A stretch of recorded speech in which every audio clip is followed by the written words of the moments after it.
Alright, ladies and gentlemen, let's get right back into it. It feels like I'm taking a kid to the mall or something. Sayori finds pleasure in the simplest things sometimes. Hey Sayori, what exactly are we doing for the festival anyways? I'm not sure how you would make an event out of literature. Me and Monica have it all planned out. Don't you worry. Is that so? Yep. We're going to do a poetry performance. A performance? Of what kind? Well, everybody's going to take turns on the stage and recite their favorite poems. Ah, that sounds kind of dull. Colin for Pre, you're not thinking about the right way at all. It's not just about reading poems, it's about performing them. Like you say in the lines, say the lines of the poem like, between my feet, the last remaining flower beckons to me. I twist the stem, freeing it from its clinging roots, caressing the final joyous moment between my fingers. But to what ends have I summoned this joy? For now, when I look in every direction, the one prosperous field before me is but a barren wasteland. Ta-ta-ta. Like that. Sayori, how do I put this? I'm sure it's just me, but it's impossible for me to take you seriously when you talk like that. You meanie? I'm working super hard on this, you know. I know. I just meant that it's pretty unordinary contrast to your cute self. Don't say that, it's embarrassing. But I guess that means I'm doing a good job. Yeah, I guess so. I'm so excited. The festival is going to be so much fun. Sayori spins herself around in the hallway again. Hey, Colin for Pre, this classroom over here is empty. Let's begin the mission. The mission, eh? It's been a long time since I spent time with Sayori like this, but in the end she hasn't changed one bit. She's nothing but a ball of sunshine, drawing happy vibes from the world around her. It's a pretty nostalgic feeling for me. As years went by, I began to hold myself up in the room more and more. So going adventuring with Sayori brings about a special sort of feeling I forgot I had in me. Alright, well, let's see what this is. The two of us enter the classroom. Sayori heads straight to the closet and I follow. Oh shit, we're going in the closet, boys. 7 minutes in heaven. Let's see what we have in here. Crayons! Oh fuck. Well, that was debated. Sayori pulls out a box of crayons off the shelf. They're the best brand too. They're kind of dirty though. Sayori starts pulling various crayons out of the box, reading the color names. Alright, that's one down. Don't get distracted, we still need to find... Wait, I'm looking for my favorite color. Fine. Then at least move aside so I can look for poster paper. I dropped one by accident. Smack! Kid! Sayori bends over and smacks her forehead right into the shelf. Ouch. She falls onto the floor and the crayons spill all over her lap. Owie! You okay? My forehead! Sayori clutches her forehead. She's doing this face again. Gee, Sayori. That's just like you, isn't it? Come on, let me see. Since Sayori is sitting on the floor, I grab her by the waist and pull her out of the closet. Oh shit. You have to move your hands, Sayori. But it hurts. Just do it for a second. Oh my god. What is this position? Sayori slowly releases her hands from her forehead. I gently brush her bangs to the side. Ow. Sorry. There's a huge red mark in the center of her forehead. A bump is starting to form as well. Man, that's going to swell up. I should find you some ice. Colin for Pre. Where would I even find ice around at this time? I guess a cold drink would do. You don't have to. I'm fine with looking like a unicorn. Even wincing for the pain, Sayori makes a silly joke. What are you saying? I'll be right back, okay? Okay. Alright, we gotta get her a nice ice pack. I pat Sayori on the shoulder and run out into the hallway. I locate the nearest vending machine. What should I get? It doesn't really matter, I'm supposed to be using an ice pack rather than a drink. But I know Sayori likes apple juice, so I purchased that one. In just a moment, I'm returning to the classroom where I left Sayori. She has one palm on her forehead and uses the other hand to clumsily scoop crayons back into the box. At least they were already in the wrong spots before I spilled them. Also, really sad music. Sayori here. I hand Sayori the bottle of apple juice. It's nice and cold. Sayori opens the cap and starts drinking from it. Sayori, what are you doing? It's for your forehead, idiot! Ah! Oh, wow. Sorry, I forgot. How hard did you hit your head? Sayori places the bottle against the bump on her head. It stings. Just bear with it. It'll feel better soon. Looks like you cleaned up most of the crayons. That's good. Hey, Colin for Pre. This kind of reminds you of growing up, doesn't it? What do you mean? You know how we used to play outside all the time? I would always try to keep up with you. You were kind of oblivious in some ways. Like I usually fell behind or had trouble climbing on the things like you did. But sometimes when I tried to do things I couldn't, I would get myself hurt. I'd fall and scrape myself or get a bump. And I would start crying really hard. And you would rush over as quick as you could. You would try really hard to get me to stop crying. It was almost like you blamed yourself and you were afraid of getting in trouble if someone found out. Even though it really wasn't your fault at all, you know. Did I really do that? Yeah, you don't remember? Come to think of it, maybe I do remember a bit. I guess I was always so focused on my games I didn't pay enough attention to you. So in a way, it was my fault. Kind of like this time, too. If I wasn't rushing you out of the closet, you probably would have hit your head. Colin for Pre, I don't think you realize it, but you were always thinking about other people. Even after all these years. You're rushing to help me, even though I'm just being clumsy. You're really a sweetheart. Don't call me that. And I don't really do this kind of thing all the time. I guess when it comes to you, it just feels natural. Before I even know it, I'm treating you like that. I guess that's what happens when you've been friends for so long. Really? Maybe you're right. Colin for Pre, I'm so glad that nothing's changed between us. Do you think it'll be like this forever? Forever? If I'm honest with myself, there's no telling where we'll each end up for college or after that. So it wouldn't be fair for me to make any promises. But, well, I hope so. It's been like this so long already, right? I can't imagine you ever changing, so my hopes are up. I'm so happy. Sayori has a whimsical expression in her eyes. We remain silent for a moment. She's so silly and clumsy on the outside. When I see her deep in thought like this, it makes me not want to disturb her. I guess we should go back. I don't want to worry Monica, you know? Good luck with that. She's going to see your forehead either way. Not if I hide it under my bangs. Sayori hops to her feet. Ah! She clenches her forehead again. Don't stand up so fast after hurting yourself. Oh. Well, I guess it's too late now. Anyway, let's go. I follow Sayori out of the classroom. Sayori plays with her bangs to try to hide the bump, but without much success. In a moment, we make it back to the classroom. Alright, we've returned. Ah, you're back! Good timing, I was just about ready to start with sharing our poems. Hey, Sayori, your forehead. She's fine, don't worry about it. I was playing with the crayons and smacked my forehead into the shelf. Dot dot dot. Dot dot dot. Dot dot dot. Well, anyways. Were you able to find everything we needed? You're goddamn right, Monica. I have it right. Eh? Sayori phonetically glances around herself. I forgot all of the stuff. Calm down, Sayori. I have it all right here. I found the poster paper, too. Fuck. She's in the pose, boys. Sounds like you ended up doing all the work, Colin for Pre. Well, Sayori. I failed to come up with an excuse for Sayori. I made it an adventure. Yeah, that. Okay. In any case, good work. I'll start working on the posters tonight. Me too. Okay, everybody. Are you ready to share your poems? Guess I should grab mine. After making sure the crayon box is closed tightly, I return to my seat. Who should I show my poem to first? Alright, so we showed it to Nisaki last time. Let's show it to Monica. I think Monica needs some love. Hi again, Colin for Pre. How's the writing going? Alright, I guess. I'll take that. As long as it's not going bad. I'm happy that you're applying yourself. Maybe soon you'll come up with a masterpiece. I wouldn't count on that. You never know. Want to share what you wrote for day? Sure, here you go. I give my poem to Monica. Dot dot dot. Alright. It's pretty good. It makes me think of Sayori like the other one you wrote. You two are like the dynamic duo. That's kind of exaggerating it. Yeah, probably. But you just spend a lot of time with her even in this club, don't you? Then again, I don't blame you for being a little shy. I'm not shy, I'm just... I'm just teasing. Okay, this is her teasing pose, guys. Make sure we keep this in mind. I know it takes bits of time to make friends with everybody. But Yuri and Nisaki are super interesting people, so don't be afraid to give them their share of time. And you can talk to me every now and again, that too.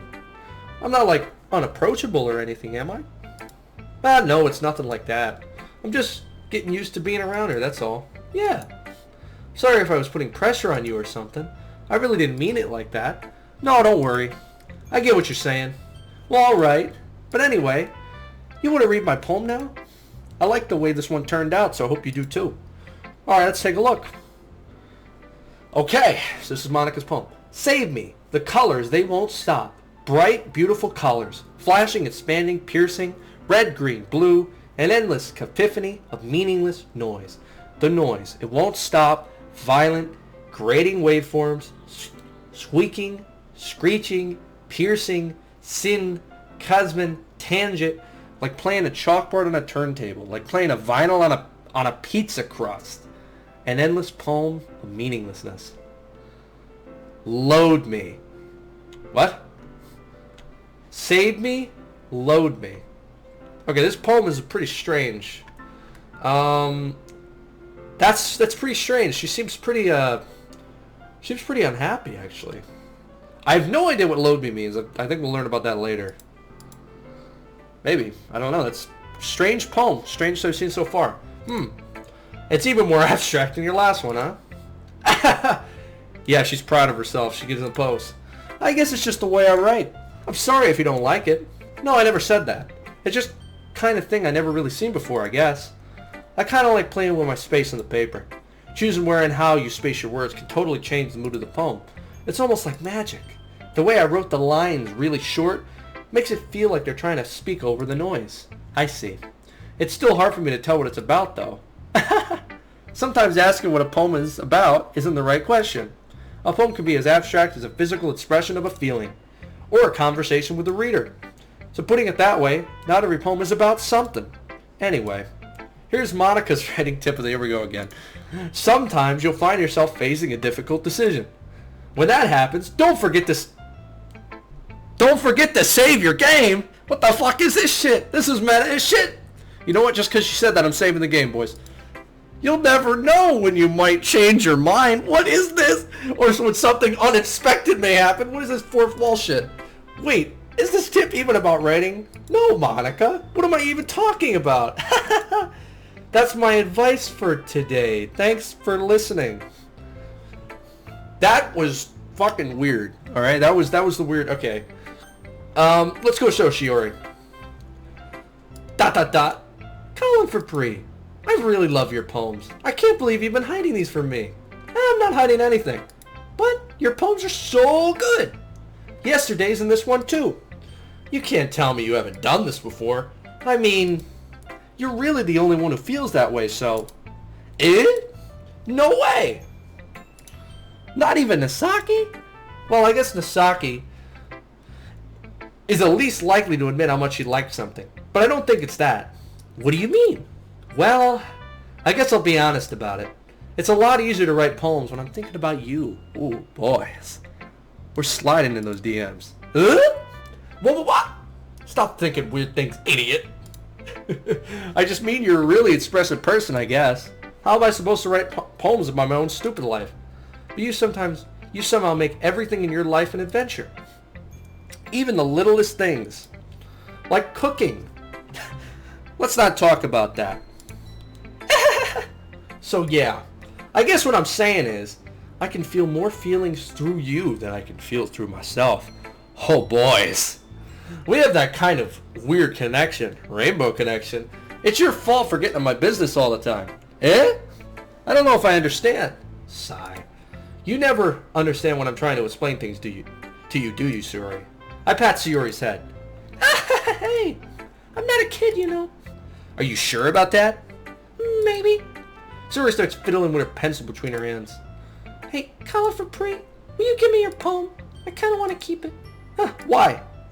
Because, well, it's the first time you've written something for me.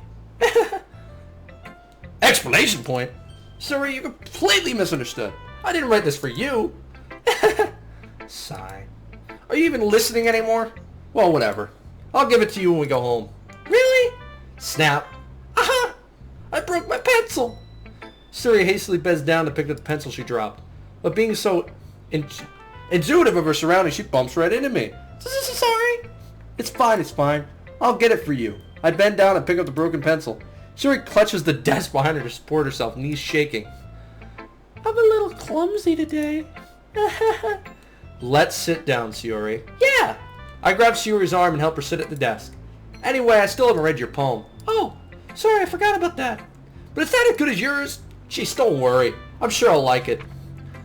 Bottles. I pop off my scalp like the lid of a cookie jar. It's a secret place where I keep all my dreams. Little balls of sunshine all rubbing together like bundles of kittens. I reach inside with my thumb and forefinger and pluck one out.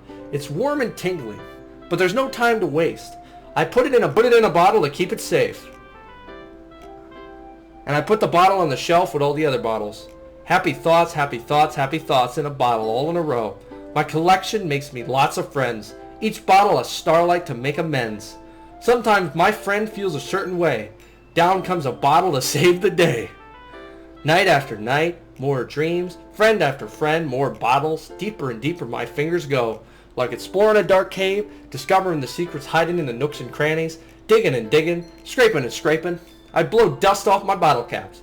It doesn't feel like time elapsed. My empty shelf could use some more. My friends look through my locked front door. Finally, all alone, I open up and in come my friends. In they come in such a hurry. Do they want my bottles that much? I frantically pull them from the shelf, one after the other, holding them out to each and every friend, each and every bottle. But every time I let one go, it shatters against the tile beneath my feet. Happy thoughts, happy thoughts, happy thoughts. Thoughts in shards all over the floor. They were supposed to be for my friends who aren't smiling. They're all shouting, pleading, something. But all I hear is echo, echo, echo, echo, echo inside my head. That is, that's pretty depressing. I'm assuming that she's talking about drinking here, and she isn't having the best thoughts in the world. Yeah, I think Sayori is pretty sad. Holy crap. Sayori, did you really write this? It is a pretty good poem. Of course I did. Didn't I tell you yesterday I was going to write the best poem ever? She did. Yeah, but, I didn't expect something like this coming from you. Monica taught me a whole lot, and I've been really in touch with my feelings recently. I see that. It's almost kind of creepy. Creepy? Well, not exactly. Maybe because I'm so used to you being cheerful. Well, never mind. I'm thinking too hard about it. The point is it came out good. She should be proud of it. Oh, thanks. I feel like I was meant to express myself this way. It even helps me understand my own feelings a little bit better. Writing is like magic. You've gotten pretty passionate about this, huh? I hope you keep it up. Yeah, writing's the best. I'm going to keep writing until I die. All right, Sayori, let's not jump to the chase. Don't get ahead of yourself. Sayori's always had a habit of getting obsessed with something before dropping it no more than a week later. I wonder if this is one of those times. But seeing the passion in her eyes, look at that passion right there, makes it hard for me to believe she's being pessimistic. Alright, next poem. These poems are getting goddamn depressing. ... Nasaki reads my poem. Oh, she keeps glancing at me, the back of the poem. By now she must have read it more than once. Aren't you supposed to be bad at this? Is that a compliment? No, I mean you know. Nasaki struggles to find the words she wants. I just expected a lot less after what you showed me yesterday. That's all. Well, I guess I got lucky with this one. Yeah, exactly. You just got lucky, you know? Don't get used to it. You won't always manage to write poems this cute. Well written.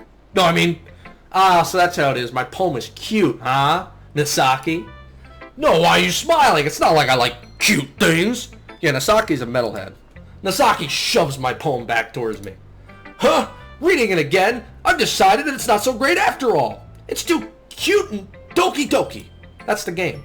It would only impress, girls who like those kinds of things. Yeah, Nasaki's the man. For some reason, Nasaki is incredibly easy to see through. With her deep voice and all. Well, anyway, you're gonna read mine now, right? Judging by your taste, you'll probably like this a lot. You'll probably learn something, too. Don't forget who the real pro is. Amy likes spiders. You know what I heard about Amy? Amy likes spiders. Iggly, wiggly, hairy, ugly spiders. That's why I'm not friends with her. Amy has a cute singing voice. I've heard her singing my favorite love song. Every time she sung the chorus, my heart would pound to the rhythm of the words.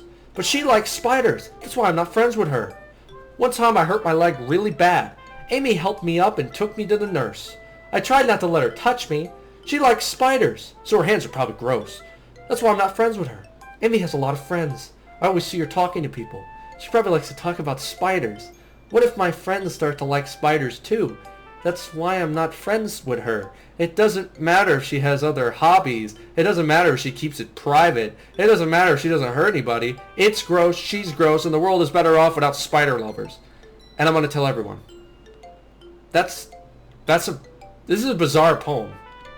Okay, Nisaki, that's a bizarre poem. Not bad, right? It's quite longer than yesterday's. Yesterday's was too short. I was just warming up. Hope you didn't think that was the best I could do. No, of course not. Anyway, the message is pretty straightforward in this poem. I doubt that I have to explain it. Sometimes you can explain complicated issues with much simpler analogies. And it helps people realize how stupid they're being. Like anyone would agree that the subject of this poem is an ignorant jerk. Do you know people like that? Of course! It's about everyone thinks That doesn't matter, it could be about anything. I wrote it to be easy to relate to. Everyone has some kind of weird hobby or guilty pleasure. Something that you're afraid of if people found out, they'd make fun of you. Or think even less of you. But that just makes people stupid. Who cares what someone likes as long as they're not hurting anyone, and it makes them happy. I think people really need to learn to respect others for liking weird things. Alright, so Nisaki likes spiders, alright? Well, you're definitely right. At least I can relate to that. And I'm sure a lot of other people can too. It's what I do best, after all. I don't like writing unless there's a good message to take away from it. Like conveying emotions is important. But I don't want to make people think, not just feel. Remember that. I'm going to write a good one for tomorrow, so look forward to it. Alright, Nisaki, chill the fuck out. I know you like to write about spiders, but you don't need to fucking push it on me. Alright, so Yuri.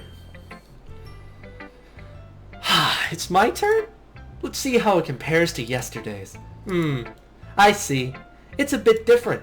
I respect you for trying different things, Colin Free. Were you inspired by Nisaki's poem? Or Sayori's, perhaps? Well, I guess you could say that. I thought so. I'm happy for you. You don't need to find inspiration in my poems. I write them for myself. Not for anyone else. So I don't really need for people to like them or anything. Yuri! Eh? I'm sorry for being blunt, but you're overthinking this a little. Just because our styles are different doesn't mean I dislike your poem. In fact, if I tried to do something in your style, I'd probably just do a terrible job. I see. I'm sorry. My stupid mind, I like to do that sometimes. Anyway, you don't need to be afraid of it to be a little bit more daring. Metaphors can go a long way. Don't feel like you need to work your brain like turning a bunch of gears. Try letting your mind wander through your feelings. And write down the things you see and hear. That one way is to truly enable your reader to see into your mind. It's a very intimate exercise. I see. That's a certainly interesting technique. Thanks for sharing.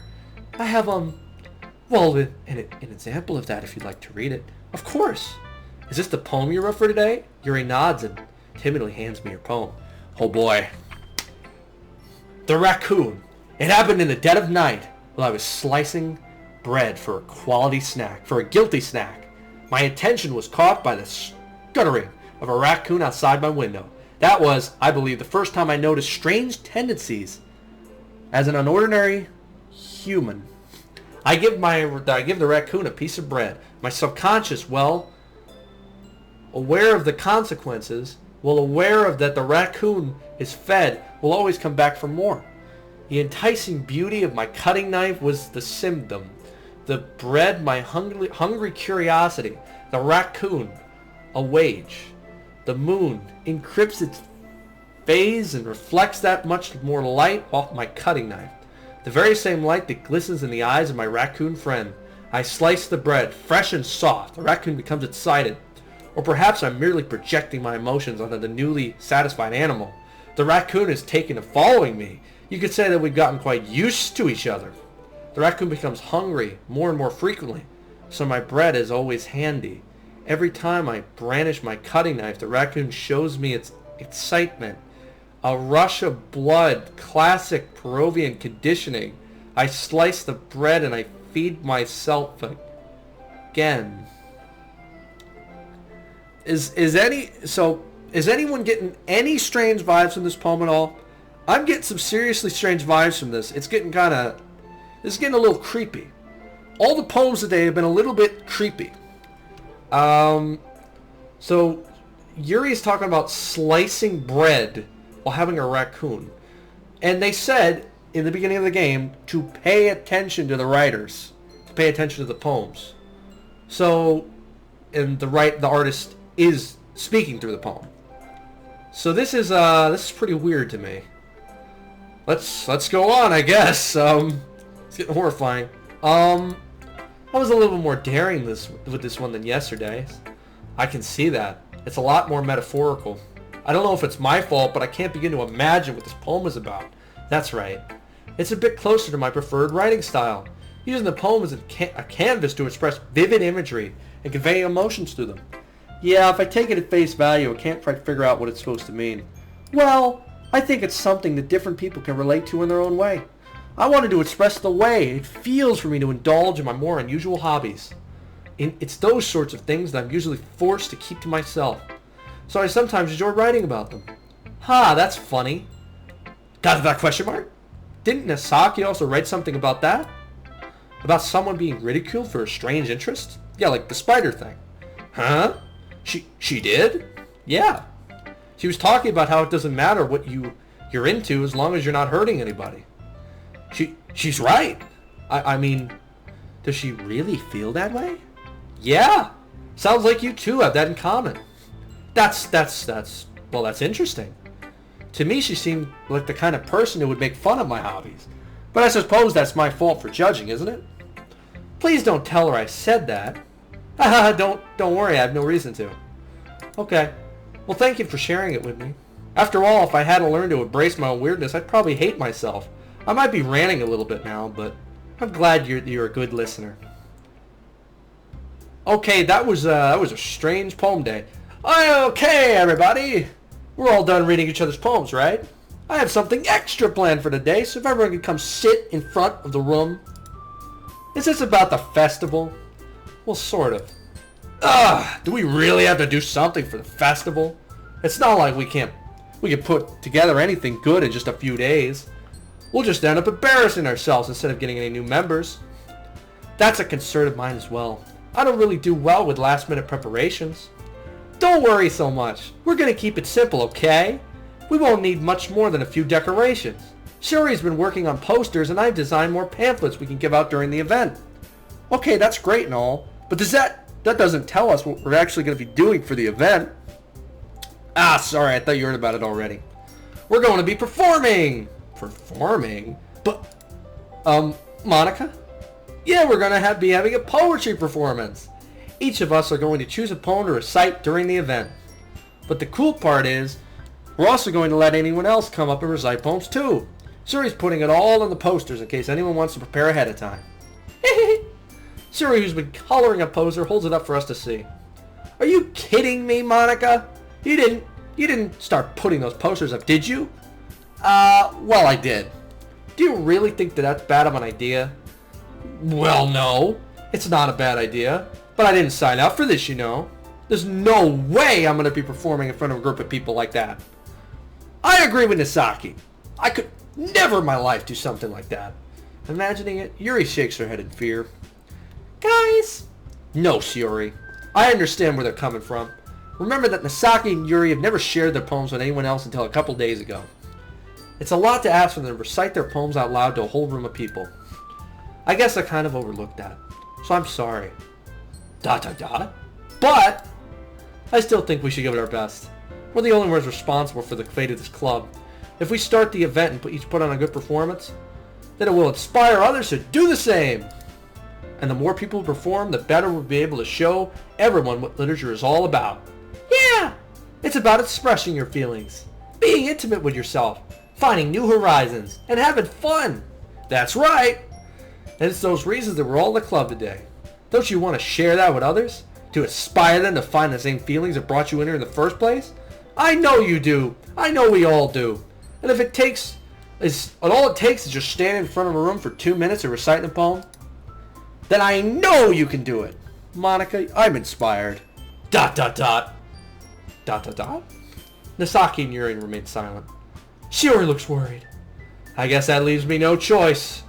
I agree. I don't think it's too much to ask. I think that Sayori and Monica have been trying really hard to get new members, and the least we can do is help them out a little bit. Well, maybe, but... ... Looks like Nasaki doesn't have any arguments left. Okay, fine. I guess I'll just have to get it over with. Yeah, right. Whew. Thanks, Nasaki. What about you, Yuri? ... Yuri dejectedly glances around at everyone else, expectant faces. Sigh. I guess I don't really have a choice. That's everybody!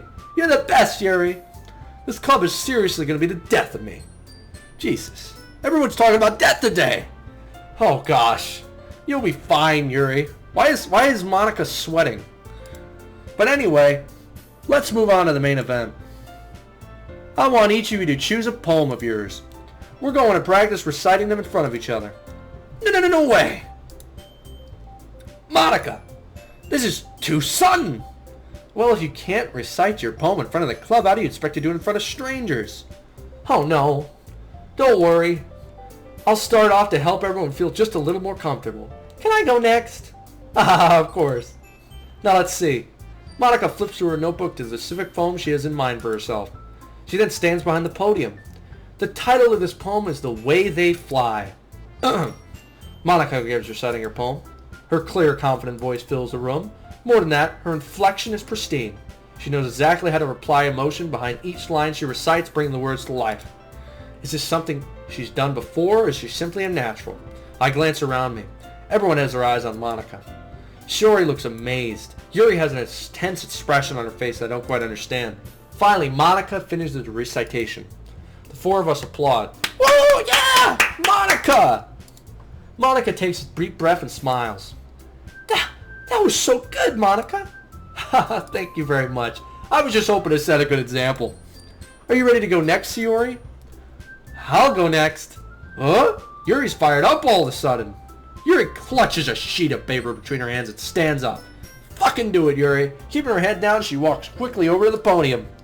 This poem is called... Yuri anxiously glances at each of us. You can do it, Yuri. It's called the After Image of a Crimson Eye. Yuri's voice shakes as she starts reading the poem. Just a moment ago, she practically refused to do this. Why is she suddenly putting in so much effort? As Yuri gets the past couple of lines, her voice changes. It's almost like what happens when Yuri gets absolved into her books.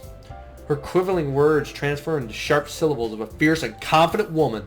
The poem is full of twists and turns, and its structure that she enunciates with perfect timing. This must be a rare glimpse into the whirling fire Yuri keeps concealed inside of her head. Suddenly she's finished. Everyone is stunned. Yuri snaps back into reality and glances around her, as she's bewildered even herself. It's up to me to save the situation. I'm the first to start applauding. Fucking Yuri. God damn it, Yuri. Everyone joins me afterwards. We give Yuri the recognition she deserves. It's not that we didn't want to applaud for her. We were so caught off guard that we must have forgotten. As we applaud, Yuri holds the poem close to her chest and rushes back to her seat. Yuri, that was really good. Thank you for sharing. ... Looks like Yuri is down for the count. Okay, I guess I'm next then.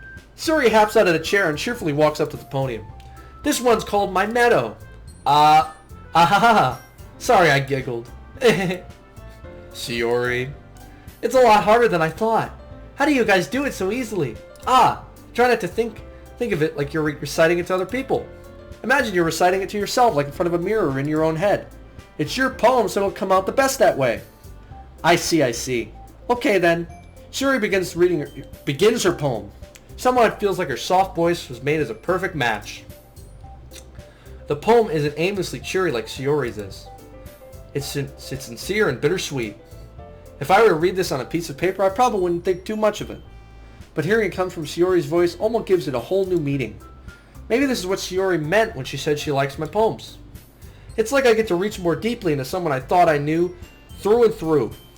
Tune in next time and we'll get to see the rest of the poems. Thank you guys so much for watching. Don't forget to hit the like button, the subscribe button, and don't forget to check out the rest of my videos.